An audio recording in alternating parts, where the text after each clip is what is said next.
BNP এবং জামাতকে বিশেষভাবে বলতে চাই, আপনাদের দুই দলের যে কোনো কারণে যদি এই ঐক্যের মধ্যে কোনো ফাটল তৈরি হয়, জাতির কাছে আপনাদের জবাবদিহিতার কাঠ গড়ায় দাঁড়িয়ে জবাব দিতে হবে।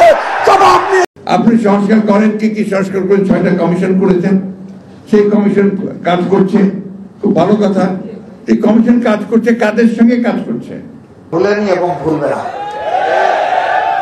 এটাকে নিয়ে কত উপহাস করা হয়েছে। প্রধানমন্ত্রীর দায়িত্বপূর্ণ চেয়ারে বসে সংখ্যালঘু নিপীড়ন হচ্ছে, নির্যাতন হচ্ছে, মানে নতুন একটা বয়ান তৈরি করে শেখ হাসিনা যে চোর, শেখ হাসিনা যে টাকা পাচারকারী, শেখ হাসিনার দোসররা যে গোটা দেশটা কি কর্মকাণ্ড করলেন যে দেশের মানুষ আমাদের প্রতি এত বিরক্ত ত্যক্ত হলো। জানিয়ে দিব এইমাত্র হাতে পাওয়া সর্বশেষ আপডেট খবর। ঐক্য নিয়ে বিএনপি জামায়াতের কড়া হুঁশিয়ারি দিলেন মামুনুল হক। দীর্ঘদিন অনির্বাচিত সরকার থাকা উচিত নয় মন্তব্য করেছেন মির্জা ফখরুল ইসলাম। কোরআনের শাসন ছাড়া মুক্তির পথ নেই বললেন জামায়াতের আমির শফিকুর রহমান। সরকারের গুরুত্বপূর্ণ পদে স্বৈরাচারদের দোসররা আছেন মন্তব্য করেছেন রুহুল কবির রিজভী। এখনও পুলিশ অফিসার পরিচয় দিতে লজ্জা লাগে বললেন ডিএমপি কমিশনার। আসসালামু আলাইকুম প্রিয় দর্শক, এতক্ষণ দেখছিলেন সংবাদ শিরোনাম, এবার দেখবেন বিস্তারিত। তার আগে আপনাদের কাছে ছোট্ট একটি অনুরোধ, আপনি যদি আমাদের চ্যানেল নতুন হয়ে থাকেন তাহলে ভিডিওতে লাইক দিয়ে চ্যানেলটিকে সাবস্ক্রাইব করে দেবেন। তাই কথা না বেরিয়ে পুরো ভিডিওটি দেখে আসি। বিএনপি এবং জামাতকে বিশেষভাবে বলতে চাই, আপনাদের দুই দলের যে কোনো কারণে যদি এই ঐক্যের মধ্যে কোনো ফাটল তৈরি হয়, জাতির কাছে আপনাদের জবাবদিহিতার কাঠ গড়ায় দাঁড়িয়ে জবাব দিতে হবে। জবাব নিয়ে ছাড়বো আমরা। বাংলাদেশে অনেকগুলো ইসলামী সংগঠন একটি অভিন্ন লক্ষ্যকে সামনে রেখে কাজ করে চলেছি।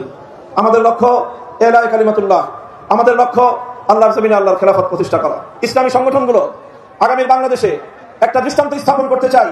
আমাদের যে অভিন্ন লক্ষ্য আল্লাহর দ্বীনকে বিজয়ী করা, আল্লাহর জমিনে খেলাফত প্রতিষ্ঠার যে সংগ্রাম, এই সংগ্রামে আমরা ইস্পাত কঠিন একটি ঐক্য গড়ে তুলতে চাই।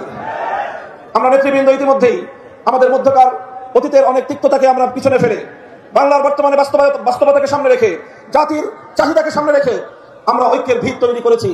আমি আজকের এই বিশাল সমাবেশকে লক্ষ্য করে জিজ্ঞাসা করতে চাই, জাতীয় নেতৃবৃন্দ যদি ইসলাম প্রতিষ্ঠার সংগ্রামকে সামনের দিকে অগ্রসর করবার জন্য ঐক্যবদ্ধ করে কর্মসূচির ঘোষণা করে টেকনাফ থেকে তেতুলিয়া আপনারা সকল খেলাফত ভুলে গিয়ে কাঁধে কাঁধ মিলিয়ে রাজপথে একসঙ্গে ভূমিকা পালন করার জন্য প্রস্তুত থাকবেন কিনা? আজকের পৃথিবীর বাস্তবতায় বর্তমান বাংলাদেশে আমাদেরকে সেই পর্যায়ক্রমিক ধাপগুলো অনুসরণ করতে হবে। সেজন্য সর্বপ্রথম আজকে বাংলাদেশের ইসলাম মুসলিম জাতিসত্তা এবং বাংলাদেশের স্বাধীনতার প্রশ্নে আমাদেরকে সর্বপ্রথম আমাদের অভিন্ন শত্রু ভারতীয় আধিপত্যবাদকে রুখে দেওয়ার জন্য আমাদেরকে রাজনৈতিকভাবে ইস্পাত করে ঐক্য গড়ে তুলতে হবে। ভারতীয় আধিপত্যবাদ রুখে দেওয়ার জন্য আমাদের যে ঐক্য করতে হবে, সেখানে যেভাবে আমাদের ইসলামপন্থীদের বলিষ্ঠ ভূমিকা থাকতে হবে, ঠিক তেমনি ভাবে জাতীয়তাবাদী সহ দেশপ্রেমিক সকল শক্তিকে ঐক্যবদ্ধ করে এই আধিপত্যবাদকে আমাদেরকে রুখতে হবে। তাই এজন্য আজকের এই মঞ্চে বিএনপি নেতৃবৃন্দ রয়েছেন, জামায়াতে ইসলামের নেতৃবৃন্দ ছিলেন, তারাও আছেন, অন্যান্য ইসলামী সংগঠন সমূহ, ইসলামী আন্দোলন বাংলাদেশের মুহতারাম আমির পীর সাহেব চরমনাই হুজুর রয়েছেন। আমি সকলকে উদাত্ত আহ্বান জানাতে চাই, ফ্যাসিবাদ এবং তার দর্শকদেরকে বাংলাদেশের রাজনীতিতে পুনর্বাসন ঠেকানোর জন্য আমাদের করে ওঠা ইস্পাত কঠিন রাজপথের ঐক্য ধরে রাখতে হবে। বিএনপি এবং জামাতকে বিশেষভাবে বলতে চাই, আপনাদের দুই দলের যে কোনো কারণে যদি এই ঐক্যের মধ্যে কোনো ফাটল তৈরি হয়, জাতির কাছে আপনাদের জবাবদিহিতার কাঠ গড়ায় দাঁড়িয়ে জবাব দিতে হবে।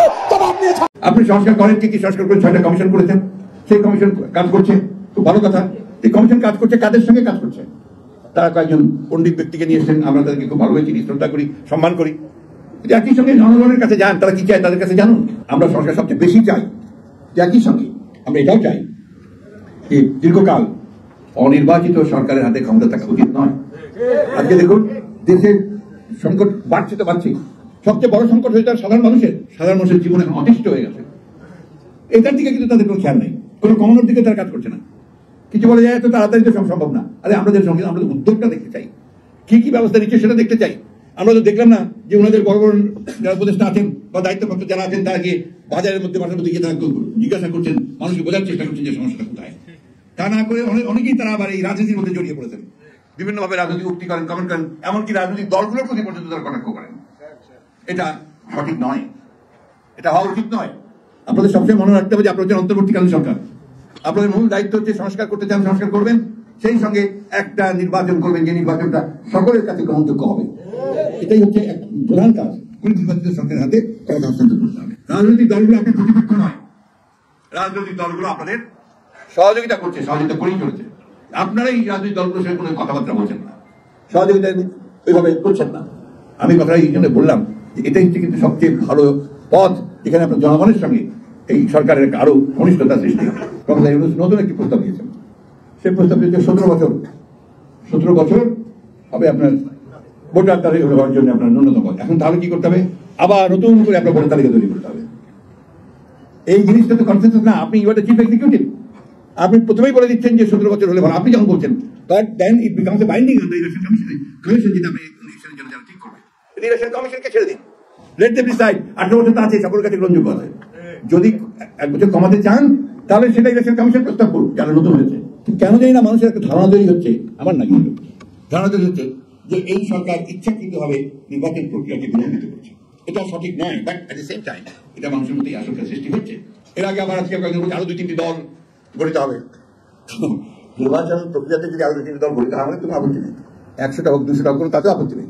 তো সেটা জাতির জন্য কতটুকু কাজে লাগবে সেটা সবাই চিন্তা করবে। যে শুধু সুন্দর কথা বললেই কাজ হবে না, কাজ করে দেখাতে হবে। আমরা যেন অস্থির না হই, আমরা যেন হতাশ না হই। আমরা আশা করি, এখন আমাদের আশা সেইভাবে আছেই এই সরকারের প্রতি, অন্তর্বর্তী ডক্টর ইউনূস সরকারের প্রতি, যে তারা অতি শীঘ্র যতটা সম্ভব তাড়াতাড়ি করে তারা প্রয়োজনীয় যে সংস্কার করা প্রয়োজন, নির্বাচন কমিশন, আইন শৃঙ্খলা বাহিনী, জুডিশিয়ারি, অর্থনীতির ব্যাপারগুলো তারা দেখে তারা দ্রুত একটা গ্রহণযোগ্য নির্বাচনের শাপলা চত্বরের ঘটনা এই দেশবাসী কখনো ভুলেনি এবং ভুলবে না। এটাকে নিয়ে কত উপহাস করা হয়েছে। প্রধানমন্ত্রীর দায়িত্বপূর্ণ চেয়ারে বসে তিনি বলতে পেরেছেন যে সেখানে রক্ত ঝরেনি, সেখানে হেফাজতের লোকেরা রং ছিটিয়ে দিয়েছিল। ধিক্কার জানাই। আপনি মানুষ হলে এমন কথা মুখে আনতে পারতেন না। আরেকজন পুষ্পমন্ত্রী তিনি বলেছেন এই ছাত্রদের আন্দোলনের যখন ক্লাইম্যাক্সের দিকে যাচ্ছিল যে সাবধান করে দিচ্ছি, বাড়াবাড়ি করবো না, যদি বাড়াবাড়ি করো তাহলে 5 মে যেটা হয়েছিল শাপলা চত্বরে রাত 12টার পরে সবকিছু সাফ করে দেওয়া হয়েছিল। এই কথার মাধ্যমে তিনি আত্মস্বীকৃত পুলিশ হিসাবে তার দলকে দুনিয়ার সামনে প্রেজেন্ট করেছে। আমাদেরকে উপহাস করে বিদেশ থেকে বলা হলো বাংলাদেশ একটা তলাবিহীন জুড়ির দেশ, এই জুড়িতে যা রাখা হয় এটা পাতালে চলে যায়, পরে এটা কোনো খবর পাওয়া যায়নি। এবং এর আত্মস্বীকৃত নেতা ছিলেন জনাব শেখ মুজিবুর রহমান সাহেব। তিনি তার সংগীতের ব্যাপারে যে সার্টিফিকেট নিয়ে দিয়েছেন এর চাইতে বড় সার্টিফিকেট আর কেউ দিতে পারবে না। তিনি ডাইনের লোক, বামের লোক, সামনের লোক, পিছনের লোক, চতুর্দিকের লোকের ব্যাপারে একটা সার্টিফিকেট দিয়েছিলেন। আপনারা জানেন তো কি সার্টিফিকেট? আমি বলতে গেলাম না, আপনারা যেহেতু সচেতন, বুদ্ধা, শ্রোতা, আপনারাই বললেন 2006 সালের 28 অক্টোবর জোট সরকারের শেষ দিন ছিল। সেই দিনে সারা দেশে স্বয়ং তখনকার বিরোধী দলীয় নেত্রীর আহ্বানে যারা রক্ত চুষা তারা সবাই চলে এসেছিলেন ঢাকায়। লঘুবতার তাণ্ডবে মানুষ ফোন করে তারা জানান দিয়েছিলেন আমরা যদি ক্ষমতায় যাই তাহলে আমরা এই কর্মসূচিটাই বাস্তবায়ন করব। তাই করেছে। ক্ষমতায় বসার মাত্র 2 মাস পূরণ হয়নি। 25 এবং 26 ফেব্রুয়ারি পিলখানায় তৎকালীন বিডিআর সদর দপ্তরে 57 জন চৌকস দেশপ্রেমিক সেনা অফিসারকে হত্যা করার মধ্য দিয়ে তাদের যাত্রা শুরু হয়েছে। এরপরে অন্যতম দেশপ্রেমিক শক্তি জামাতকে তারা বাছাই করে নিয়েছিল এবং আমাদের 1-2 করে 11 জন শীর্ষ দায়িত্বশীলকে তারা নির্মমভাবে হত্যা করেছে। কাউকে ফাঁসি দিয়ে, কাউকে জেলের ভিতরে ঠেলে দিয়ে। শেষ পর্যন্ত একজন মানুষ যিনি কোরআনের ভাষ্যকার, দল মতে উঠতে উঠে যাকে মানুষ বড়ই ভালোবাসত শুধু কোরআনের কারণে, আল্লামা দেলোয়ার হোসেন সাইদি, তারও জীবনটা কিভাবে শেষ পর্যন্ত গেল তার রহস্য একদিন বের হবে ইনশাআল্লাহ। কেন এত আক্রোশ? আপনারা না বলেন যে সকল ধর্মবর্ণের মানুষ শান্তিতে তাদের ধর্মকর্ম পালন করতে পারবে। আমরা আপনাদের ব্যাপারে একটা কথা গভীরভাবে বিশ্বাস করি। আপনারা যা মুখে বলেন তা করেন না, যা করেন তাই বলেন না। আপনাদের চরিত্র সম্পূর্ণ বিপরীতমুখী। আমরা এটা বলি না, কিন্তু যা আমরা করি জনগণ তার সাক্ষী হয়। এবারকার এই বিপ্লবের পরে অনেকে উস্কানি দিয়েছিল, তারা ওত পেতে অপেক্ষা করছিল যে বাংলাদেশে একটা ব্যাপক বিশৃঙ্খলা দেখা যাবে। কিন্তু আলহামদুলিল্লাহ, আল্লাহ শুকর, দায়িত্ব নিয়ে সমস্ত ইসলামী দল তারা পাহারাদারের দায়িত্ব পালন করেছে। এখানে আলিয়া বাবু ছিল না, জামাত হেফাজত ছিল না, আমরা সবাই একাকার হয়ে গিয়েছিলাম। আমরা মানুষকে আশ্বস্ত করে বলেছি আমরা মেজরিটি মাইনরিটি মানি না। এ দেশ আমাদের সকলের, আল্লাহ যাদেরকে এখানে পয়দা করেছেন নাগরিক অধিকার সকলেই সমানভাবে ভোগ করবে। তবে আমরা এও বিশ্বাস করি দেশের নিরাপত্তা ব্যবস্থা এমন হওয়া উচিত, যদি আমার মসজিদ পাড়া দেওয়ার দরকার না হয় তাহলে মন্দিরের জন্য পাড়া দেওয়ার দরকার না হবে। যে যার ধর্ম কর্ম করবে, এখানে আমরা কারোর উপর জোর করবো না। তবে আমরা মানুষকে আল্লাহর মানুষ শোনাতেই থাকবো, এটা থেকে আমরা বিরত হবো না।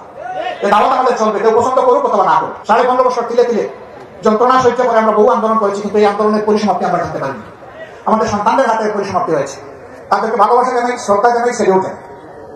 আমরা তাদের জন্য গর্বিত, কারণ আমরা তাদের গার্জিয়ান, আমরা তাদের পিতামাতা। এবং সন্তান আল্লাহ তাআলা এই জাতির মধ্যে আরো বেশি বেশি করে পয়দা করুন, তাই বলে।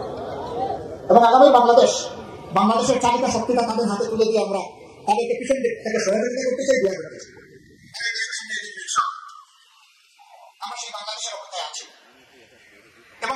বিশ্বাস করি, যে যেমনটাই মনে করুন, সমস্ত সৃষ্টির স্রষ্টা যে বিধান দিয়েছেন তার বাইরে মানুষের জন্য কোনো মুক্তির পথ খোলা নেই।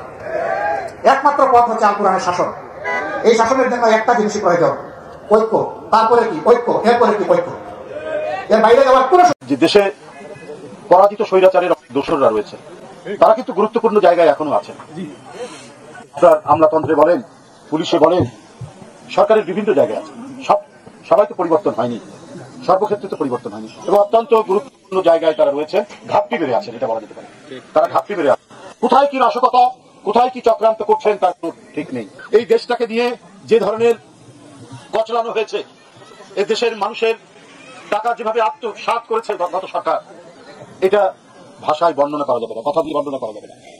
আজকে সাবেক প্রধানমন্ত্রী হাসিনার পুত্র সজীব ওয়াজেদ জয় এবং তাদের নামে মার্কিন যুক্তরাষ্ট্রে $350 মিলিয়ন টাকা পাচারের আরেকটি কাহিনী উঠেছে, যেটা মার্কিন যুক্তরাষ্ট্রের সর্বোচ্চ কেন্দ্রীয় গোয়েন্দা সংস্থা তারা এটা তদন্ত করছে। যারা জনগণের এই টাকা পাচার করেছে, এটাতে একটা ঘটনা উঠেছে, আরো কত ঘটনা আছে। সেই ঘটনাগুলো চাপা দেওয়ার জন্যই নয়তলা ভবনের কয়েকটি মিনিস্ট্রি, এর মধ্যে যে কত করাপশন, কত দুর্নীতি, কত হাজার হাজার কোটি টাকা পাচারের যে কাহিনী ছিল, সেটা যাতে আপনার আলোর মুখ দেখতে না পারে, সেই কারণেই এই চক্রান্ত, এই ষড়যন্ত্র করা হয়েছে। সুতরাং আমাদের সামনে অনেক কাজ বাকি আছে। আমরা যদি গণতন্ত্রকে একটি স্থায়ী রূপ দেই, আমরা যদি আমাদের স্বাধীনতা সার্বভৌমত্বকে রক্ষা করতে পারি, তাহলে এই দেশটি টিকবে, এদেশের মানুষের নাগরিক স্বাধীনতা নিশ্চিত হবে। পার্শ্ববর্তী দেশটিকে দেখেন, গোটা পৃথিবীর সমস্ত দেশ রাষ্ট্রনায়করা তারা শেখ হাসিনার এই পতন এবং নতুন যে একটা গণতন্ত্রের সম্ভাবনার জন্য তারা এদেশের গণতন্ত্রকামী আন্দোলনরত যারা শহীদ হয়েছে এবং যারা সংগ্রাম করেছেন, আহত হয়েছে, প্রত্যেকের প্রতি তারা সংহতি জানিয়েছে। কিন্তু একটি দেশ শুধু জানাতে দ্বিধা করছে, তাদের মনে খুব দুঃখ লেগেছে, সেটা হচ্ছে পার্শ্ববর্তী একটি দেশ।